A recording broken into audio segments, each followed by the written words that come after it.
നമസ്കാരം. ഞാൻ ജ്യോതിഷ വാസ്തു ആചാര്യൻ കെ സുധാകരൻ. ശ്രീഭദ്ര വാസ്തു ജ്യോതിഷാലയത്തിൻ്റെ പുതിയ എപ്പിസോഡിലേക്ക് സ്വാഗതം. വാസ്തുവിനെ കുറിച്ച് കൂടുതൽ കാര്യങ്ങൾ വരും ഭാഗങ്ങളിൽ ഉണ്ടാകുന്നതാണ്. ഇതിൽ എത്ര നല്ല വീടുകളായാലും വരവിനേക്കാൾ കൂടുതൽ ചിലവ് വീടുകളിൽ സംഭവിക്കുന്നുണ്ട്.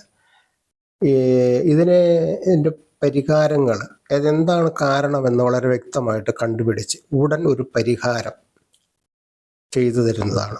വിവാഹ തടസ്സങ്ങൾ, സ്ഥലം വിൽപ്പന, ഇവയെല്ലാം പൂജയും ഹോമങ്ങളും ഒന്നും ഇല്ലാതെ തന്നെ പരിഹരിക്കപ്പെടുന്നു. ക്ഷേത്ര ദർശനത്തിന് പാലിക്കേണ്ട ചിട്ടകൾ. തന്നാൽ കഴിയാത്ത വഴിപാടുകൾ നേർന്നിടരുത്. ക്ഷേത്ര ദർശനം ആരും ക്ഷണിക്കാതെ തന്നെ പോകണം. ക്ഷേത്ര ദർശനത്തിന് വെറും കൈയോടെ പോകരുത്. പൂർണ്ണ മനസ്സോടെ വിളക്കിലേക്കോ എണ്ണയോ കർപ്പൂരമോ ഒരു പൂവെങ്കിലും സമർപ്പിക്കണം. ക്ഷേത്ര മതിൽക്കെട്ടിനകത്ത് പാദരക്ഷകൾ ഉപയോഗിക്കരുത്. ക്ഷേത്ര ആചാരങ്ങൾക്ക് വിരുദ്ധമായ വസ്ത്രങ്ങൾ ധരിച്ച് ക്ഷേത്രത്തിനകത്ത് പ്രവേശിക്കരുത്. സ്ത്രീകൾ മുടി അഴിച്ചിട്ട് ക്ഷേത്ര ദർശനം നടത്തരുത്. ദേഹശുദ്ധി വരുത്തിയതിന് ശേഷം ക്ഷേത്ര ദർശനം നടത്താവൂ. അശുദ്ധിയുള്ള വസ്ത്രങ്ങൾ ധരിച്ചും അശുദ്ധിയുള്ള ഭക്ഷണങ്ങൾ കഴിച്ചും ക്ഷേത്രത്തിൽ പ്രവേശിക്കാൻ പാടുള്ളതല്ല. പുലവാലായ്മ ഉള്ളപ്പോൾ ക്ഷേത്ര ദർശനം അരുത്. വിവാഹശേഷം അന്നേ ദിവസം വധൂവരന്മാർ ക്ഷേത്ര ദർശനം അരുത്. ഋതുമതിയായ സ്ത്രീകൾ 7 ദിവസത്തേക്ക്, ഗർഭിണികൾ 7-ാം മാസം മുതൽ പ്രസവിച്ച് 90 ദിവസം വരെയും ക്ഷേത്ര ദർശനം അരുത്. നടയ്ക്ക് നേരെ നിന്ന് തൊഴരുത്. നടയുടെ ഇരുഭാഗത്തു നിന്ന് വേണം തൊഴാൻ. സ്ത്രീകൾ സാഷ്ടാംഗം നമസ്കാരം നടത്തരുത്. ക്ഷേത്ര മതിലിനകത്ത് പുകവലിക്കുകയോ മുറുക്കുകയോ തുപ്പുകയോ പാടില്ല. കൊഴിഞ്ഞു വീണതോ വാടിയതോ വിടരാത്തതോ കീടങ്ങൾ ഉള്ളതോ മുടി നാരുള്ളതോ മണത്തതോ ആയ പുഷ്പങ്ങൾ ദേവന് സമർപ്പിക്കാൻ പാടുള്ളതല്ല. ക്ഷേത്രത്തിനുള്ളിൽ പുഷ്പങ്ങൾ, നിവേദ്യ സാധനങ്ങൾ എന്നിവ ദേവൻ സമർപ്പിച്ച ശേഷം തീർത്ഥവും പ്രസാദവും സ്വീകരിക്കുക. അഭിഷേകം നടക്കുമ്പോൾ പ്രദക്ഷിണം വയ്ക്കരുത്. ശാന്തിക്കാരന് സൗകര്യപ്പെടുന്ന സമയം വരെ പ്രസാദത്തിന് ക്ഷമയോടെ കാത്തിരിക്കണം എന്നാണ് പറയുന്നത്. ശാന്തിക്കാരൻ ശ്രീകോവിലിൽ നിന്ന് തിടപ്പള്ളിയിലേക്കും തിരിച്ചും ഇടയ്ക്കിടയ്ക്ക് പോകേണ്ടത് കൊണ്ട് വഴി ഒതുങ്ങി നിൽക്കേണ്ടതാണ്. ആദരവോടെ ദക്ഷിണ കൊടുക്കുന്നതിലൂടെ വഴിപാട് പൂർണ്ണമാകുന്നത്.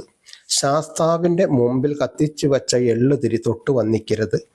നിവേദ്യ സമയത്തും നട അടച്ചിരിക്കുമ്പോഴും തൊഴരുത്. ശ്രീകോവിലിൻ്റെ ഓവിൽ നിന്ന് വരുന്ന തീർത്ഥം വിഗ്രഹവുമായി ബന്ധപ്പെട്ട് ഒഴുകുന്നതാണ്. അതുകൊണ്ട് ഓവ് സ്പർശിക്കരുത്. തീർത്ഥം ശാന്തിക്കാരിൽ നിന്ന് മാത്രം സ്വീകരിക്കുക. ശിവക്ഷേത്രത്തിൽ പ്രദക്ഷിണം ചെയ്യുമ്പോൾ ഓവ് മുറിച്ച് കടക്കരുത്.